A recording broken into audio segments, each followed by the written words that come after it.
ময়লার দুর্গন্ধে শহর মোংলা পোর্ট পৌরসভা ড্রেন পরিষ্কার করে রাস্তায় রাখছেন খোদ পৌর কর্তৃপক্ষ। পৌর প্রশাসক জানালেন খুব শীঘ্রই পরিচ্ছন্ন হবে বন্দর ও পর্যটনের এই নগরী। মোংলা থেকে মনিরুল ইসলাম দুলু রিপোর্ট, জানাচ্ছেন ফারিয়া হাফিজ নিঝুম। 1975 সালের 1 ডিসেম্বর প্রতিষ্ঠিত মোংলা পোর্ট পৌরসভাটি প্রথম শ্রেণীর পৌরসভায় উত্তীর্ণ হয়। পৌর এলাকায় রয়েছে বন্দর, ইপিজেড, অর্থনৈতিক ও শিল্প অঞ্চল এবং পাশেই রয়েছে সুন্দরবন। এই এলাকায় যান অনেক পর্যটক। সব মিলে এই এলাকার গুরুত্ব অনেক। মোংলা পৌর এলাকার পাড়া মহল্লা ও অলিগলির রাস্তাসহ প্রধান সড়কগুলোও ময়লা আবর্জনার ভাগাড়ে পরিণত হয়েছে। খোলা স্থানে রাস্তা জুড়ে ময়লার স্তূপ।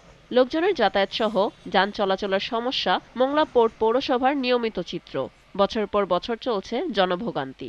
পৌর কর্তৃপক্ষ ড্রেন পরিষ্কার করে ময়লা ফেলে রাখছে রাস্তার উপরেই। দুর্গন্ধে অতিষ্ঠ এলাকাবাসী ও পর্যটকরা। পৌরসভা এই ময়লাগুলো ডেলি নিয়ে না, এই কারণে দোকানের সামনে ময়লা পড়ে থাকে, এতে আমাদের পরিবেশ নষ্ট হয়। দীর্ঘদিন ধরে এটা রেখে বর্জ্যটা পালাই রাখছে, বসবাসের অযোগ্য হয়ে আছে। ময়লাগুলো যদি উঠে নিয়ে যায় তাহলে আমাদের আর সমস্যা হয় না।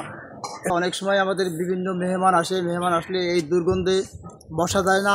কর্তৃপক্ষ জানায় ময়লা অপসারণের গাড়ির স্বল্পতা রয়েছে, যে কারণে ময়লা ফেলতে হচ্ছে রাস্তায়। যেহেতু আমাদের গাড়ির সংকটটা খুব বেশি, একটা মাত্র গাড়ি, যার কারণে এই যে ময়লা একটা দল যখন এই পরিচ্ছন্ন ময়লাগুলো উঠাচ্ছে, পরবর্তীতে এটা একটু শুকাতে হয়, কারণ এই ভেজা অবস্থায় গাড়িতে উঠানো যায় না। কিন্তু আমি কথা দিতে পারি যে আমাদের মোংলা পোর্ট পৌরসভার প্রত্যেকটা জায়গা থেকে ময়লাগুলো উঠানো হচ্ছে। শহরটি পরিচ্ছন্ন রাখতে কর্তৃপক্ষ সঠিক ব্যবস্থা নেবে, এমনটাই আশা সবার। ফারিয়া হাফিজ নিঝুম, জিটিভি নিউজ।